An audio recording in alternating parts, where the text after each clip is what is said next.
یار تم پھینکنے پر گورنمنٹ کی طرف سے پابندی ہے نہیں، پھینک لو. اور اتنے مضبوط سے بتاتے ہیں جیسے پتہ نہیں کیا. تو میں نے کہا یہاں کے ڈاکٹر تو نہیں کہتے کہ پیناڈول کتنے 5 سال تک رہیں گے. کہتے ہیں ابے یہاں کے ڈاکٹروں کو پتا کیا ہے، کمبختو یہاں کے ڈاکٹروں کو پتا نہیں ہے جو پیناڈول کا تھوڑا سا انہوں نے پڑھا ہوا ہے، اور حکیم جس نے پیناڈول کی سپیلنگ نہیں آتی اس کو پتا چل گیا پہلے سے. سارے حکیم نہیں ہوتے ایسے، بہت سے صحیح حکیم بھی ہوتے ہیں، لیکن میجورٹی ایسے ہی پھینکوؤں کی چل رہی ہے. ڈاکٹر بھی یہ کام کرتے ہیں. حکیم کے بارے ابے حکیم کچھ نہیں ہوتا. ڈاکٹر صاحب بس کرو، بہت سی چیزیں میں نے خود مشاہدہ کیا ہے، ڈاکٹروں سے علاج نہیں ہوا، حکیم نے کر دیا علاج. میں خود بھگتا ہوا ہوں، یہ تو میں اپنے اوپر بھگتا ہوا ہوں کہ میں نے بہت ڈاکٹر، میرے اکثر لوگوں کو سنا چکا ہوں میں واقعہ. پیٹ کا مسئلہ تھا ایک دفعہ، گلے کا مسئلہ ہوا، سارے ڈاکٹر حکیم وہ ہومیوپیتھک تھک گیا. ایک حکیم صاحب نے 2 دن میں فٹ فاٹ کر دیا مجھے. تو لیکن یہ بات ہے کیونکہ حکیموں کی سرپرستی نہیں ہے اب گورنمنٹ کی طرف سے، حکمت کا جو علم ہے نا اس کی گورنمنٹ اب سرپرستی نہیں کر رہی ہے، تو اس میں فراڈیوں کی تعداد روز بروز بڑھتی چلی جا رہی ہے. پہلے ہندوستان میں جو صدیوں مسلمان علاج کراتے رہے ہیں، بیماریاں ٹھیک ہوتی تھیں، وہ سارے حکیم ہی کرتے تھے. گورے بھی آئے حکیموں سے. ابھی حیدرآباد میں ایک حکیم ہے، تو شاید اللہ کرے زندہ ہوں، امید ہے، بڑی عمر تھی ان کی. تو ان کا کیا تھا، ان کے دادا کے پاس ابھی تک ایک گورے کا سرٹیفکیٹ ہے. ان کے دادا کا علاج کیا تھا ایک حکیم نے، ان کے دادا حکیم تھے، انہوں نے علاج کیا تھا ایک انگریز کا. ایک انگریز آفیسر تھا ہندوستان میں، جب ہندوستان میں حکومت تھی ان کی گوروں کی، اس کو کوئی خطرناک بیماری ہو گئی، وہ علاج کرا کر آگے تک گیا، نہیں ٹھیک ہوا. تو یہ جو حیدرآباد کے حکیم صاحب ہے نا، ان کے دادا کے پاس آیا، وہ ان کے دادا نے علاج کر دیا. وہ بڑا خوش ہوا، تو اس نے ان کے دادا سے بولا مانگو کیا مانگتے. انہوں نے کہا بس کچھ بھی نہیں چاہیے، ایک سرٹیفکیٹ بنا دو مجھے کہ لا علاج بیماری تھی میں نے ٹھیک کیا ہے، بس. اس کو پلاسٹک کوٹنگ کرا کے اور اپنی اسٹیمپ لگا دو اس کو. وہ ابھی تک ان کے پاس اسٹیمپ چلی آ رہی ہے. تو لوگ مجھ سے فوراً بیان کے بعد ان حکیم صاحب کا نمبر، بھائی وہ دادا کا کام تھا، ان کے دادا نے کیا تھا. تو باقی میں کسی کی پبلسٹی تو نہیں کرتا نا، کوئی کچھ غلط ٹیکا لگا، حکیم تو ٹیکے لگاتے نہیں، کوئی غلط معجون کھلا دی میرے گلے پڑ جاؤ گے. تو وہ اس کا کیا فائدہ ہوا ان حکیم صاحب کا، ماشاءاللہ بڑا بزنس چلا وہ سرٹیفکیٹ کی وجہ سے. تو سب میں کچھ فائدے مند ہوتے ہیں سب، تو کبھی کسی ایک دوسرے کی 100% نفی مت کرو. باقی ایک حقیقت ہے کہ جتنی ترقی اس وقت میڈیکل سائنس نے کی ہے، کسی اور فیلڈ نے اتنی ترقی نہیں کی. تو ان میں حکیم ہو یا ہومیوپیتھک ہو، جو سپیریئر ہے وہ کون ہے، وہ میڈیکل سائنس ہی ہے. تو ٹھیک ہے، چند باتوں میں حکیم کی دوائیں زیادہ فائدہ پہنچا دیتی ہیں. کچھ حکیمی دوائیں ایسی ہیں جو زندگی بھر استعمال میں ویسے ہی رکھو، بڑا فائدہ ہوتا ہے، جو صدیوں سے استعمال ہوتی چلی آ رہی ہیں. ڈاکٹر نہیں مانتے ان کو، تو ڈاکٹروں کی مت سنو اس میں، وہ صدیوں سے، کیونکہ ڈاکٹر نے اس کی ریسرچ ہی نہیں کی ہے نا. جن ڈاکٹروں نے ریسرچ کی ہے وہ ماننے لگے ہیں. پھر کچھ دوائیں ایسی ہیں جیسے جن کو نزلہ رہتا ہے نا، اکثر سر میں جمع رہتا ہے نزلہ، وہ استو خدوس، وہ مارکیٹ سے خرید لیں. گرم پانی ہو قہوے کی طرح، اس میں 1 چمچہ حل کر کے رات کو پی لیا کریں پابندی کے ساتھ. بہت فائدے ہیں اس کے، دماغ بھی، بال دیر سے سفید ہوں گے آپ کے، اور وہ سارا کچرا وچرا دماغ سے کیل کے باہر نکال دے گی. وہ بہت فائدے مند ہے. اور اگر نہیں بھی ہے تو بھی کھا لو، کوئی نقصان نہیں ہے اس کا، فائدہ ہی فائدہ ہے. ڈاکٹر نہیں مانیں گے اس کو، ڈاکٹر کو کیا پتا، اس کو خود اس کی اسپیلنگ نہیں آتی ڈاکٹر کو. تو اب پھر بھی اس میں بھی ڈاکٹر ٹانگ اڑا رہا ہے، ابے یہ کچھ بھی نہیں ہے، حکیموں کی بنا ہے. بھائی یہ صدیوں سے ایک آزمودہ نسخہ ہے، ایک جڑی بوٹی ہے، بہت فائدہ مند ہے. ڈاکٹر تحقیق کرے گا تو آ جائے گا اس طرف. ہمیں یاد ہے بچپن میں حکیم لوگ اس سب کا چھلکا دیتے تھے، ڈاکٹر نہیں مانتے تھے اس کو. اب سارے ڈاکٹر لکھ کے دے رہے ہیں سب گول پیا کرو، اور یہ فائدہ، یہ نقصان بھی ہے اس کے، کچھ فائدے بھی ہیں. تو اسی طرح حکیموں کی ایک دوا ہے معجون فلاسفہ. کبھی بیٹھو گے تو حکیموں کی دواؤں کی فہرست بتاؤں گا میں آپ کو. معجون فلاسفہ اتنی زبردست چیز ہے. جوارش کمونی، مزہ نہ آئے پیسے واپس. پیٹ کے لیے اتنی بہترین دوائی، یہ زیرے سے بنتی ہے، زیرے سے. جن کو پیٹ کے ابھار اور یہ سب چیزیں رہتی ہیں تو وہ جوارش کمونی کھانے کے بعد گرم پانی سے تھوڑا سا کھا کے دیکھیں، ایسا بہترین خاندانی پیٹ ہو جائے گا. ہاں جب پیٹ کی کوئی پرانی بیماری ہو، زخم ہو، وہ ایک الگ بات ہے. چھوٹے موٹے تو یہ نہیں سے ہو جاتے. جوشاندہ یہ جو جڑی بوٹیوں والا آتا ہے, یہ نہیں جو آپ قہوہ کی شکل میں پیتے, یہ جو جڑی بوٹیوں والا جوشاندہ ہے نا, جڑی بوٹیوں والا, اتنا فائدہ مند ہے صحت کے لیے. آپ کو نزلہ ہو دیر سے ٹھیک کرے گا, یہ دیر سے, لیکن خاندانی ٹھیک کر دے گا آپ کو. آپ اس کو 2 گھنٹے پانی میں بھگوئے, پھر یعنی 2 گلاس پانی میں آپ نے 2 گھنٹے یہ جوشاندہ بھگونا ہے. ابھی بھی میرے پاس پڑا ہوا ہے دراز میں, بس پڑا ہوا یہ دیکھ دیکھ کے خوش ہوتا رہتا ہوں, کیونکہ اس کے لیے محنت کرنی پڑتی ہے. یہ جوشاندہ آپ نے جڑی بوٹیوں والا, یہ آپ نے 2 گھنٹے پانی میں بھگو کے رکھا, ہلکی آنچ پہ, اسٹیل کی دیگچی میں ہلکی آنچ پہ پکایا اس کو, 1 کپ رہ گیا اور اس کو چھان لیا. وہ کڑوا کڑوا آپ پی کے رات کو سو جاؤ, اور جو کچرا بچا ہے اس میں 2 گلاس اور ڈال دو. اچھا کمال کی بات ہے, یہ نسخہ مجھے بچپن میں ایلوپیتھک ڈاکٹر نے بتایا تھا. مجھے نزلہ بہت رہتا تھا نا, سر میں جمع رہتا تھا. اس نے کہا مفتی صاحب ہمارے پاس تو اینٹی الرجی ہے, ہم کھلائیں گے, آپ ٹھیک ہو جاؤ گے, پھر ویسے ہی ہو جاؤ گے. اور اس نے کہا کہ یہ پیو, یہ ہر چیز ٹھیک, پیٹ بھی ٹھیک کرے گا, جسم کو طاقت بھی بحال کرے گا, دماغی طاقت. اس کا نسخہ ہی آپ پڑھ لو نا, ایسی خاندانی چیزیں, خمیرہ, گاؤ زبان اور گلفشاں پتہ نہیں کیا کیا, ایسی جنت کے سارے پھل اس میں ڈالے ہوئے انہوں نے. نام سے ہی آدمی کے خوش ہو جاتا ہے. تو ہے کڑوا, مزہ نہیں آئے گا پینے میں, تو شہد ملا لو اس میں. ہم تو کڑوا کڑوی پی لیتے ہیں. آپ رات کو پیو, پی کے سو جاؤ, اور وہ آپ نے جو وہ تھا نا, وہ 2 گلاس پانی دوبارہ اس میں ڈال دیے. صبح پھر اسے بوائل کرو اور 1 کپ رکھ لو, پھر وہ بھی پی لو نہار منہ خالی پیٹ. چند دن پی کے دیکھو, ایک دم فائدہ نہیں ہوگا. 3-4 دن کے بعد آپ دیکھو سر سے پرانا فرنیچر, پرانے جو چیزیں نکلیں گی نا, جو چیزیں نکلیں گی ناک کے راستے, پرانا فرنیچر, پرانے لحاف, دادی کا جہیز, ٹوٹی ہوئی الماریاں, جیسے پرانے گھر سے نہیں سامان نکل رہا ہوتا جب صفائی ہوتی ہے, پرانے چپل, یہ سب کچھ نکلے گا سر سے. تو صاحب ایک دم سر آپ کا صاف ستھرا, پیٹ سسٹم ایک دم خاندانی ہو جائے گا. 1 ہفتہ پی لو اپنے خرچے پہ. اچھا ایک ڈاکٹر, ابھی پچھلے ہفتے کا واقعہ ہے, زیادہ پرانا نہیں, ایلوپیتھک ڈاکٹر ہے. دیکھو ہمیں فائدہ یہ ہوتا ہے کہ ہم ہر طبقے سے ملتے ہیں, ہر ایک کی رپورٹیں ملتی رہتی ہیں, تو آپ کے سامنے شیئر کرنے سے فائدہ یہ ہوتا ہے کہ آپ کی بھی نالج میں اضافہ ہو جائے. ایلوپیتھک ڈاکٹر ہے, بہت خاندانی. انہوں نے اپنا واقعہ مجھے خود سنایا. کہتے میرے آدھے سر میں درد رہتا تھا, علاج کرا کرا کے تھک گیا, ٹھیک نہیں ہوا. اب ضروری نہیں کہ اس نسخے سے ہر ایک کوئی فائدہ ہو, آدھے سر میں درد کی بہت ساری قسمیں ہوتی ہیں, سارے جا کے یہ کرنا شروع کر دیں. کہہ رہے میں نے میڈیکل سائنس کی خود بھی کتابیں پڑھی, بہت ریسرچ, خود بھی وہ محقق ہیں, باہر سے پڑھے ہوئے ڈاکٹر ہیں, یہاں کے نہیں, باہر سے پڑھ کے آئے. کہہ رہے میری اماں نے بتایا یہ واقعہ ہوگا 95-96 کا, بھی تو وہ ایجڈ ہو گئے. کہہ رہے میری اماں نے بتایا ادھر قبلہ حکیم صاحب ہے, ان کے پاس چلا جا. وہ حکیم بھی انا للہ ہو چکا ہے, ان کا بوڑھے حکیم تھے, شاید حکیم مرسلین ہی نہ ہو جن کے پاس میں ٹھیک ہوا تھا جا کے. وہاں حکیم صاحب ہے, ان کے پاس چلے گا. میں نے کہا یہ حکیموں کو میں نہیں مانتا. اماں نے کہا بیٹا بوڑھے لوگ ہیں, حکیموں سے علاج کراتے رہے, ایک دفعہ چلے جاؤ. کہہ رہے میں نے اماں کا دل رکھنے کے لیے چلا گیا. میں یہ پچھلے ہفتے کا واقعہ ہے. ڈاکٹر صاحب سن بھی رہے ہوں گے جب میں بیان کروں گا نا, یہ بیان جاتا ہے وہ ڈاکٹر صاحب بھی سنتے ہیں, اس لیے میں کہہ رہا ہوں کہ پھینک نہیں رہا ہوں میں, مجھے پتا ہے وہ ڈاکٹر کہہ دیں گے جھوٹ بول رہا ہے بھائی. تو کہتے ہیں میں آدھے سر میں درد رہتا تھا میرے. کہہ رہے میں گیا ہوں, میں نے وہ قبلہ حکیم صاحب بوڑھے, انہوں نے پتہ نہیں نبض دیکھی ہوئی ہوگا, مجھے کوئی معجون دے دی اور مجھے کہا یہ کھاؤ کوئی چورن چٹنی کچھ نا.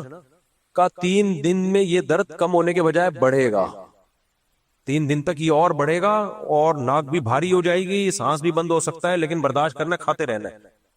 کہہ رہے میں نے ایسے ہی کیا, کھاتا رہا, بڑھ گیا, ناک بند, سوجن, سویلنگ, پتہ نہیں کیا. کہہ رہے 4-5 دن کے بعد وہی پرانا لحاف, گدے, فرنیچر, یہ تو میرے اپنی تعبیر ہے, انہوں کے الفاظ میں.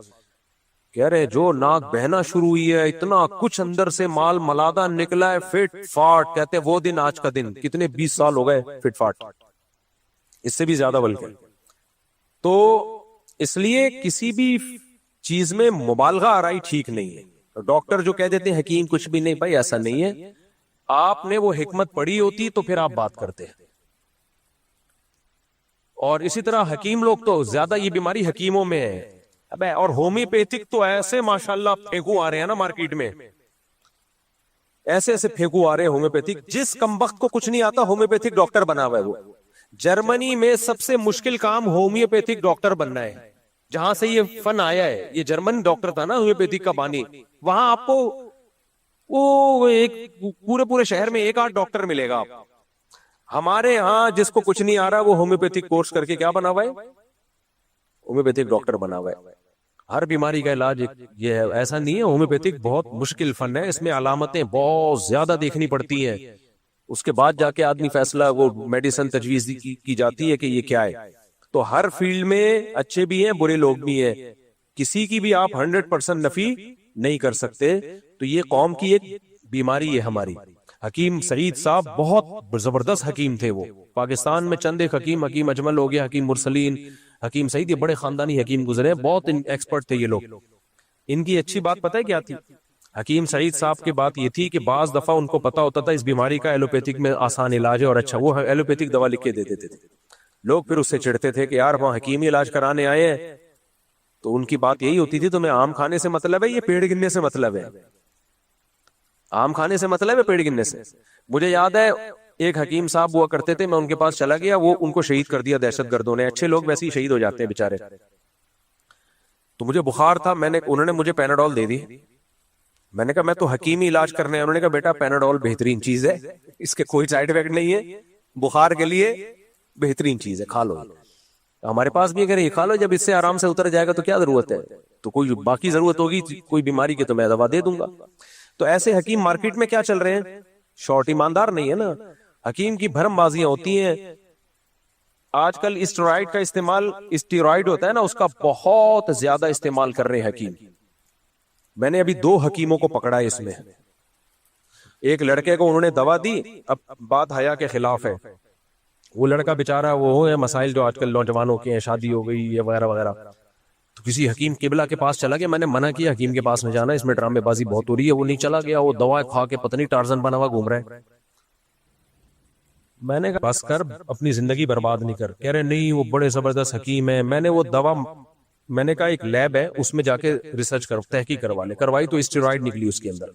میں نے کہا حکیم کو جا کے پکڑ, وہ تو بیڑا غرق کر رہے تیرا. تو حکیم صاحب نے کہا اوہو غلطی سے کسی نے ڈال دی ہوگی دوا. ایک اور حکیم اس سے بھی بڑا, بڑے نیک پرہیزگار قبلہ حکیم تھے, وہ ان کے پاس چلا گیا, وہاں سے لے کر آیا. پھر میں نے اس کو منع کیا, میں نے کہا مت پڑھو ان چکروں میں, یہ تمہارا دماغی مسئلہ ہے اور جسمانی نہیں ہے. کھوپڑی خراب ہوئی ہے, یہ سائیکیٹرسٹ یا سائیکولوجسٹ کو دکھاؤ. نہیں جی وہ شوق تھا, اس کی تحقیق کروائی, اس میں بھی اسٹیرائڈ. کچھ حکیموں نے کروڑ پتی بن گئے. کیسے؟ پیناڈول کا پاؤڈر بنایا ہوا ہے کوٹ کے. اب پیناڈول آپ کھاتے ہیں, آپ کی باڈی ہلکی پھلکی ہو جاتی ہے. انہوں نے کیا کہ نیو کراچی میں تھا, پکڑا گیا تھا حکیم. وہ کیا کرتا تھا, پیناڈول اور ڈسپرین اس کے نا پاؤڈر بنا کے تھوڑا سا اس میں چورن بھی ملا دیا تاکہ پتہ ہی نہ چلے کیا ہے. پورے ڈبے بھرے ہوئے ہیں, پڑیاں بنا کے لوگوں کو, اور اس میں اسٹیرائڈ وغیرہ بھی ڈال دی ہوگی. جو کھا رہا ہے ایک دم فٹ فاٹ, پین وین ختم. تو بعد میں پکڑا گیا. تو یہ بہت ڈرامے ہیں اس میں, بہت ڈرامے ہیں اس میں. تو حکومت نے سرپرستی چھوڑ دی ہے. جب حکومت, ڈاکٹروں کی تو پھر بھی کچھ نہ کچھ نگرانی ہے, حکیموں کا تو بھائی بہت ہی برا حال ہوا ہے. تو علم غلط نہیں ہے, حکمت کا علم بہت خاندانی ہے, شاندار ہے, لیکن حکومت نے سرپرستی چھوڑ دی ہے تو اس میں فراڈیوں کی ایک بھرمار ہے. اس لیے اب لوگ ٹرسٹ ہی نہیں کرتے. بچوں کے پولیو کے خطرے کا جواب کچھ زیادہ لمبا ہو گیا. پلایا کرو پولیو کے خطرے. میں بھی اب بچوں کو پلاتا ہوں, پہلے نہیں پلاتا تھا میں, لیکن اب پلانا شروع کر دیا. جب ہمارے بہت نالج بڑی ہے, باہر ملکوں میں ٹریولنگ ہوئی ہے, بڑے بڑے ڈاکٹروں سے ملے ہیں, تو میرے سارے اشکالات کا انہوں نے جواب دے دیا ہے. میں کہتا ہوں بھائی ڈاکٹر کی, بلکہ میں تو اب جو بیماریاں عام ہیں, جو عام نہیں ہیں, اچھا کچھ بیماریاں ایسی ہیں جو خطرناک نہیں ہیں, ان کی ویکسین میں نہیں کراتا. جیسے خسرہ ہے, چکن پاکس ہے, ڈاکٹر کہتے ہیں ویکسین کراؤ, میں نہیں کراتا. میں کہتا ہوں جتنا نیچرل چلو گے میرا خیال ہے, میری رائے زیادہ اچھا ہے. کیونکہ خسرہ ایسی چیز ہے جو موت کا سبب نہیں بنتی ہے, اگر کیئر کی جائے وہ اپنا ٹائم پورا کر کے ختم ہو جاتا ہے. اسی طرح چکن پاکس سب بچوں کو نکلتے ہیں, نکلنے دو ایک دفعہ, کیونکہ نیچر کا کوئی متبادل نہیں ہے بھائی. نیچرلی جو کام ہوگا وہ باڈی میں جو امیون سسٹم اس کا پیدا ہوگا وہ زیادہ اچھا ہے. ڈاکٹر تو کہتے ہیں چکن پاکس کے بھی ٹیکے لگاؤ, خسرے کے بھی لگاؤ, تو ہو سکتا ہے وہ صحیح کہتے ہیں بھائی, لیکن ہم کہتے ہیں بھائی کیونکہ ڈینجرس نہیں ہے, وہ موت کا ذریعہ نہیں بنتے. خسرہ اگر بہت ہی کوئی بگڑ جائے تو موت کا ذریعہ بنتا ہے, لیکن عام طور پر سب بچوں کو خسرہ ہوتا ہے, جو کام نیچرلی ہو سکتا ہے وہ فطرت ہے. لیکن پولیو تو ایسی چیز نہیں ہے نا کہ ہو گئی تو وہ خود ہی ٹھیک ہو جائے گا, وہ تو ٹیڑھا میڑھا کر کے جائے گا آدمی کو. یا چیچک تو ایسی خطرناک بیماری ہے, وہ تو چہرہ خراب کر دیتی ہے. وہ تو ایسی ڈینجرس جتنی بھی بیماریاں جو آپ کے ملک میں پھیلی ہوئی ہوں, ان کی ویکسینیشن لازمی کروانی چاہیے. اپنے آپ پر بھی رحم کھاؤ, قوم پہ بھی رحم کھاؤ, ماں باپ پہ بھی رحم کھاؤ, بلکہ ماں باپ کو چاہیے بچے پہ رحم کھائیں. بچے کو توکل کی بھیٹ نہ چڑھائیں, یہ کوئی توکل نہیں ہے. ایسے بھی لوگ میں جانتا ہوں جنہوں نے بچوں کو پولیو نہیں پلایا, بچوں کو پولیو ہو گیا.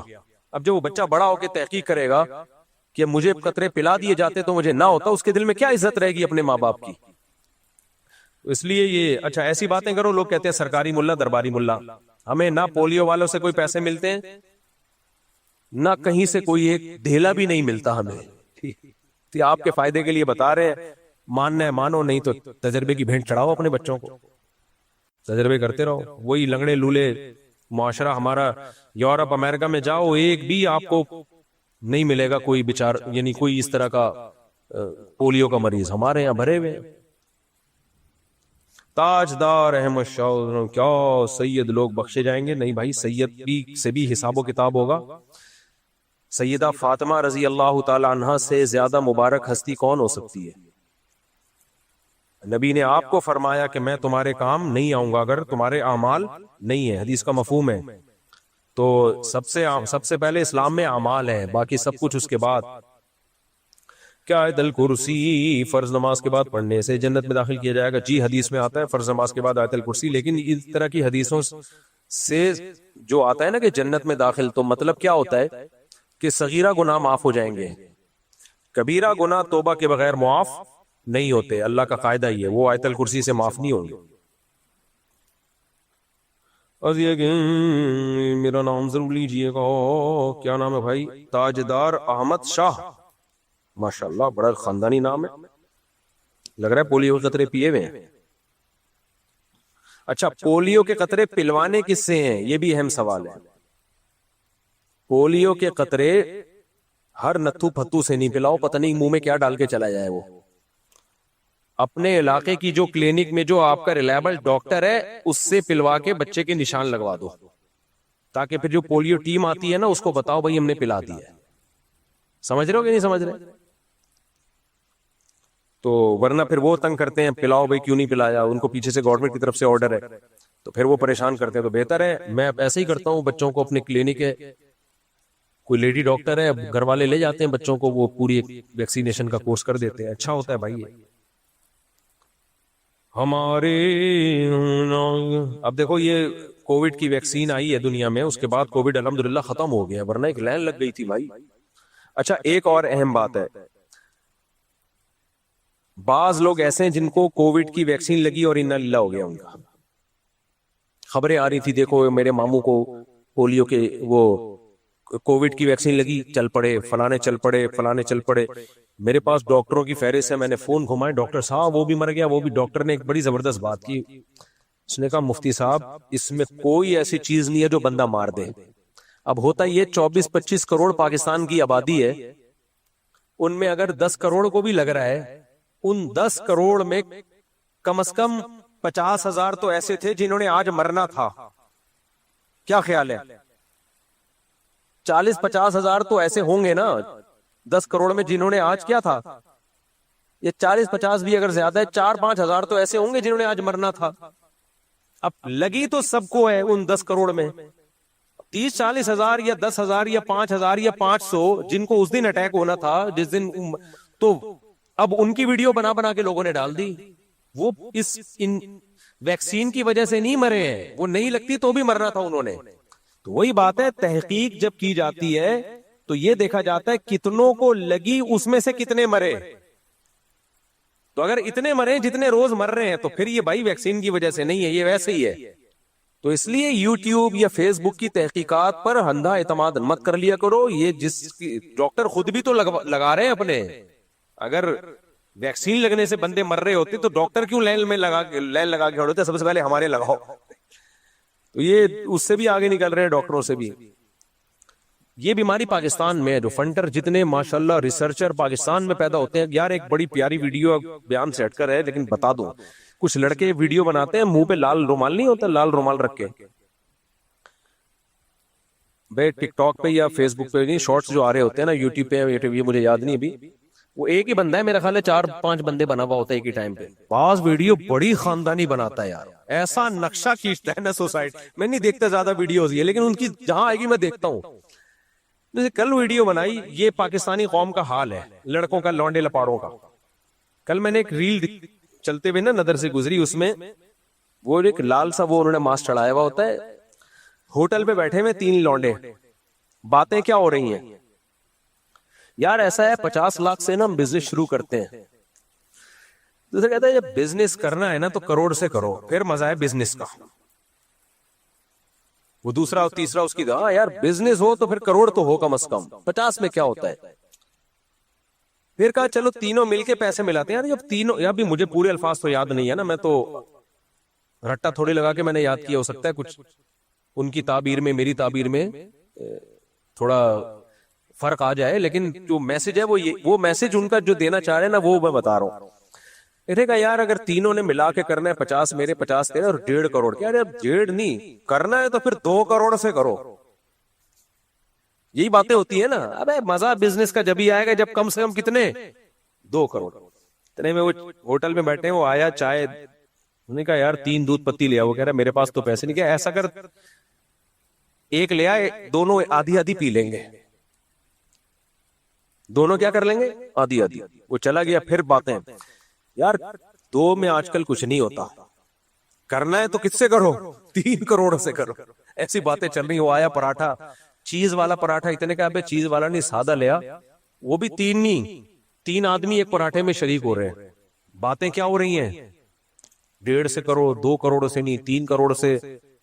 آخر میں پیسے مانگنے آیا تو پیسے ہی نہیں نکل رہے جیب سے. وہ کہہ رہے تم کم وقت باتیں تو 3 کروڑ 4 کروڑ 18 کروڑ کی کر رہے. تو یہی ہے, آپ ہوٹل پہ جا کے دیکھو ایسی بڑی بڑی باتیں, اور کٹ چائے منگوا رہے ہوں گے. چائے کون سی منگوا رہے ہوں گے, 2 کٹ لیا 2 کٹ لیا. بڑی ان کی ویڈیوز میں اچھی بات ہے بےہودگی نہیں ہوتی. ایک اور میں نے ویڈیو دیکھی, بڑا مزہ آیا, میں نے بڑی شیئر کی. میں نے کہا یار ہمیں اپنی بچپن یاد دلا دیا انہوں نے. ہمیں یاد ہے ہماری والدہ جب پڑوسیوں کے یہاں سے آتی تھی نا, پڑوسن سے بڑی دوستی تھی, ہمارے پڑوس میں رہتی تھی کوئی خاتون, تو ہم اپنی امی کو لینے جاتے تھے تو وہ دروازے پہ بھی کھڑے کھڑے باتیں, ہلتی نہیں ہے نا پرانی عورتیں, باتیں ہی ختم ہو رہی. بھائی امی اب گھر چلو ہم لینے آئے, تو انہوں نے بالکل وہی نقشہ کھینچا. تو پڑوس سے امی نکل کے آئی ہیں, امی کو لینے آیا, وہ پھر دروازے پہ باتیں, پھر باتیں ہی ختم نہیں ہو رہی ان کی. پھر وہ اچھا چلو چلتے ہیں, اچھا ہاں وہی چلتے ہیں, اچھا وہ بتانا آج کھانے میں کیا پکایا ہے, آج کدو, ہاں کدو ذرا سستے ہو گئے ہیں. وہ مجھے پورے الفاظ یاد نہیں ان کے. اتنی لمبی باتیں, بندہ بیزار آ گیا یار. میں نے کہا یار اس بندے نے صحیح نقشہ کھینچا ہے. پہلے ایسے ہی ہوتا تھا, خواتین امی کو لینے جاؤ نا کہ بھی بلایا ہے گھر میں, کھانا پکا دو, یہ کر دو, تو وہ پرانی عورتوں کی باتیں ختم نہیں ہوتی تھی. کہتے ہیں 2 خواتین کو جیل ہو گئی 20 سال اکٹھی رہی نا وہ. تو جب جس دن رہائی ملی تو کہہ رہی بہن کچھ باتیں رہ گئی ہیں, انشاءاللہ پھر ملے تو کریں گے. جیلر نے کہا یار 20 سال میں تمہاری باتیں ختم نہیں ہوئی ہیں. تو بڑا اچھا ہو رہا, اس میں بے حیائی نہیں ہے, بےہودگی نہیں ہے. مجھے انہوں نے کوئی پیسے نہیں دیے. کہتے اچھا مفتی صاحب کمرشل ہو گئے ہماری. اچھا اس میں ایک اور بھی بڑا زبردست, تازہ تازہ. پرانے لوگوں کو تازہ تازہ شوق بھی ہوتا ہے, تازہ گوشت اپنے سامنے کٹوا کے لائے ہیں, تازہ تازہ تازہ تازہ. اچھا ان دنوں میں میری بھنڈی لگ رہی تھی, میں بھی تازہ تازہ بھنڈی کھا رہا تھا.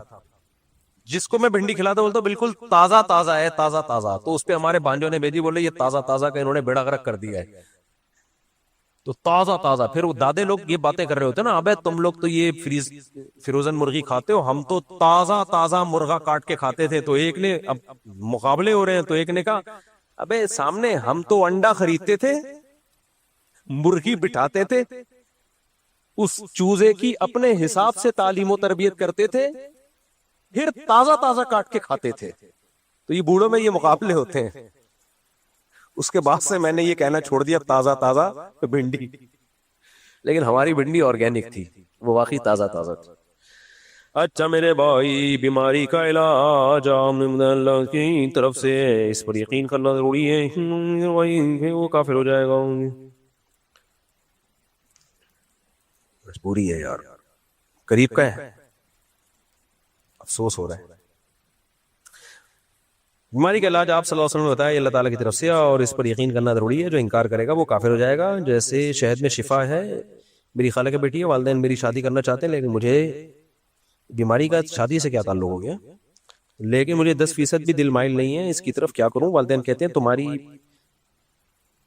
بہن کی شادی ہم نے اپنی پسند سے کی ہے تو تم کیوں نہیں مانتے؟ دو الگ الگ سوال ہیں جن کو ایڈمٹ کر دیا انہوں نے. بھائی بیماری اور علاج دونوں اللہ کی طرف سے, لیکن اسباب اللہ نے ہی پیدا کیے ہیں نا, تو اللہ ہی ہمیں حکم دیتا ہے اسباب اختیار کرو, نظر کس پہ رکھو؟ اللہ پہ رکھو. سمجھ میں آئی بات؟ اس سے پتا چلتا ہے بھائی چربی میں کچھ تو تھا. چربی کھانے والا 4 شادیاں کرتا ہے, نہیں تو جذبہ اس میں 4 شادیوں کا پیدا ہو جاتا ہے. یہ اینیمل فیٹ ہے. آپ میڈیکل سائنس کی رپورٹیں پڑھو, جو صحیح ڈاکٹر ہے, جو محقق ہیں, ہر ڈاکٹر محقق نہیں ہوتا, تو فطرت سے پوچھتے ہیں, فطرت سے, نیچر سے پوچھتے. ہمارے نبی نے اونٹ کی چربی استعمال کی ہے. عرب میں نا شاعری میں, عرب کی جو شاعری ہے, جو زمانہ جاہلیت کی شاعری ہے, اس میں ایک شاعر نے بتایا کہ میری کزنوں نے, چچازاد بہنوں نے مجھے کہا کہ بھئی یہ تم جو ہے نا اتنا بڑا اونٹ کھڑا ہوا ہے, تم سخاوت نہیں دکھا رہے. کہہ رہے میں نے اونٹ کو نہار کیا. پھر چربی کا اس نے خاص تذکرہ کیا اپنی شاعری میں.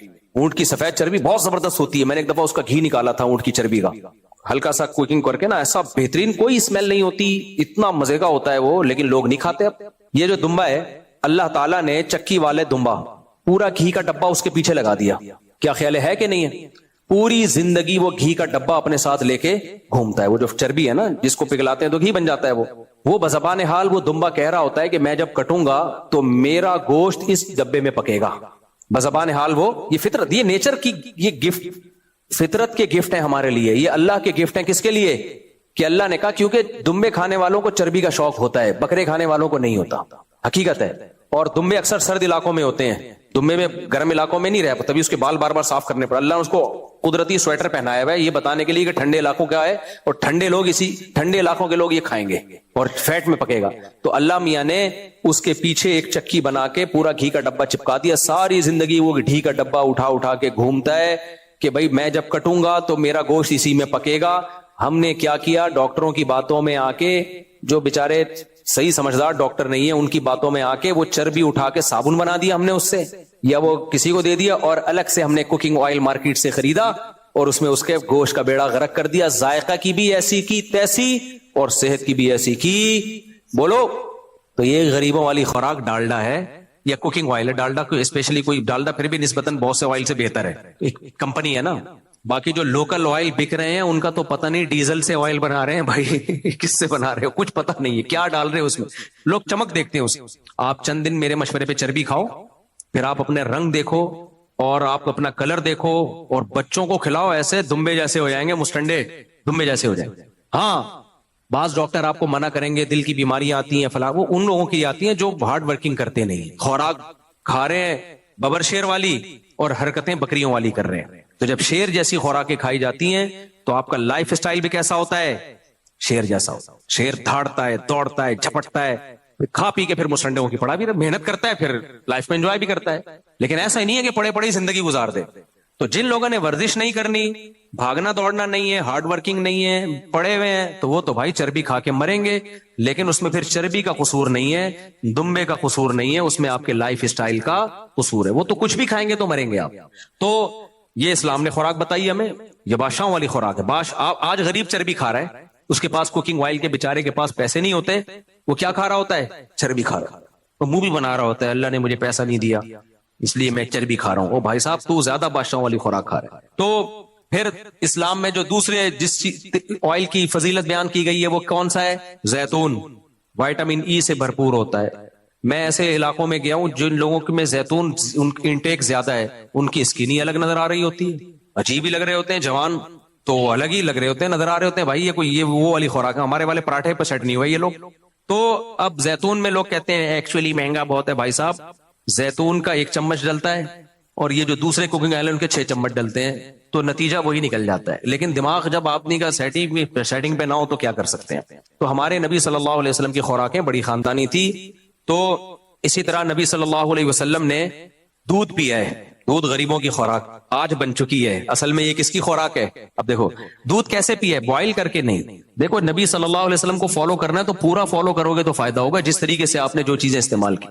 ہمارے نبی نے دودھ جب پیا ہے تو اس میں 3 چیزیں ہیں, وہ 3 شرطوں کا خیال کر کے پیو گے تو فائدہ ہوگا, اور پھر تھوڑا فائدہ نہیں ہوگا, بہت فائدہ ہوگا. نمبر 1, اس جانور کا دودھ جو آرگینک چیزیں کھاتا ہو, یعنی نیچرل طریقے سے پلتا ہو. آج کل کراچی میں بھینسوں کو باندھ کے بھینسوں کی مرضی کا نہیں اپنی مرضی کا کھلایا جاتا ہے ان کو. سمجھتے ہو کہ نہیں سمجھتے؟ ہمارے ایک دوست ہیں, ان کی بھینس اور ان کی گائے کا دودھ بہت میٹھا. میں نے کہا اتنا ٹیسٹی دودھ؟ کہتے ہیں ہمارے گھر کا دودھ ہے بھائی, ایسا خاندانی ہے, اتنی موٹی ملائی اور اتنا میٹھا دودھ, ایسا لگتا ہے چینی ملائی ہوئی ہے. میں نے کہا بھائی اتنا میٹھا اور اتنی موٹی ملائی, جب خوراک دیکھی تو کیک اور پیسٹریاں کھلائی جا رہی ہیں گائے کو. ہمارے دوست ہیں, آپ کبھی کہو تو میں ملوا بھی دوں گا ان سے. میں نے کہا یہ کیک کہاں سے لاتا ہے بھائی تو؟ کہتے ہیں جتنا بیکریوں کا بچا ہوا کیک پیسٹریاں جو ضائع ہونے والی ہوتی ہیں وہ لا کے میں کس کو کھلا دیتا ہوں, گائے کو. چارے میں ملا کے ایک دم سے کھلاؤ گے تو خراب ہو جائے گا پیٹ, آہستہ آہستہ یوز ٹو کرنا پڑا. اس کے بعد جو ان کے دودھ میں گاڑھا پن اور مٹھاس آتی ہے, مزے کا بہت ہوتا ہے, لیکن اس میں صحت کی ایسی کی بولو تیسے. جو گھاس چرنے والی گائے ہے نا, اس کے دودھ میں نہ اتنی مٹھاس ہوگی نہ فیٹ ہوگا, وہ زیادہ فائدے مند ہے. جو دھوپ میں پھر رہی ہوتی ہے, حدیث میں ایک فضیلت ہے, حدیث کی سند کی مجھے تحقیق نہیں ہے پورے طور پر, غالباً صحیح حدیث ہے. آپ نے فرمایا گائے کا دودھ پیا کرو کیونکہ ترمو فی الارض, وہ زمین میں چرتی پھرتی ہے, ہر طرح کی جڑی بوٹیاں کھا رہی ہوتی ہے. اب جو گائے مارکیٹ میں آ رہی ہیں یا بھینسیں مارکیٹ میں آ رہی ہیں, کم وقتوں کو دھوپ بھی نہیں ملتی, ہر وقت ویکسینیشن کے ٹیکے لگ رہے ہوتے ہیں بیچاریوں کو, اور ان کو دیسی گھی کھلایا جا رہا ہے جو ان کی نیچرل خوراک بولو نہیں ہے, اور ان کو باندھ کے ونڈے کھلائے جا رہے ہیں. گندم اس میں بہت زیادہ ہوتی ہے, گندم تو فل کارب ڈائٹ ہے, اور یہ گندم وہ گندم ہے بھی نہیں جو 100 سال پہلے ہمارے باپ دادے کھایا کرتے تھے. پہلے جو گندم کھائی جاتی تو اس میں تو منرلز تھے, اب جو گندم میں منرل کی ایسی تیسی ہوئی ہے, ہائیبریڈ قسم کی گندم آ رہی ہے اور اس میں شوگر ہی شوگر ہے. تو وہ آپ ونڈے کھلا کے نا, تو ہم بس اس پہ خوش ہوتے ہیں کہ بھائی اتنا گاڑا دودھ اور اتنا زیادہ دودھ, کوانٹٹی کو فوکس کر رہے ہوتے ہیں اور ٹیسٹ کو فوکس کر رہے ہوتے ہیں. اور ورنہ دودھ کی ایسی کی بھائی, دودھ میں فیٹ جتنا زیادہ ہوگا وہ فائدے مند تھوڑی ہے, سمجھ رہے ہو, وہ فائدے مند تھوڑی ہے, اس میں منرلز تو ختم ہو گئے. تو نبی صلی اللہ علیہ وسلم نے جن جانوروں کا دودھ پیا ہے وہ چرنے والے جانور ہیں. ایک شرط ہو گئی دودھ میں, پہلی شرط کیا ہے؟ چرنے والا جانور. نمبر 2, بھوک کی حالت میں پیا ہے آپ نے. ہم کرتے ہیں 2 پراٹھے کھانے کے بعد 1 گلاس دودھ پی لو. رات کو اچھے بچے دودھ پی کے سوتے ہیں, تو وہ 70 سال میں بھی رات کو وہ اچھا بچہ دودھ پی کے سو رہا ہوتا ہے, جبکہ رات وہ شادی میں طبیعت سے پھوڑ پھاڑ کے آیا ہوتا ہے. وہ اس کے بعد بزرگ کہہ کے دنیا سے چلے گئے تھے, یہ کہہ کے اتنے برا اثر ہوا کہ چلے گئے دنیا سے. وہ ایسے مشورے دیں گے تو دنیا سے چلے کہ اچھے بچے رات کو دودھ پی کے سوتے ہیں, تو 70 سال میں بھی آپ رات کو دودھ پی کے سو گے تو بیڑا کیا ہوگا. یہ تو حیرت ہے, 70 سال تک پہنچا کیسے بھائی تو.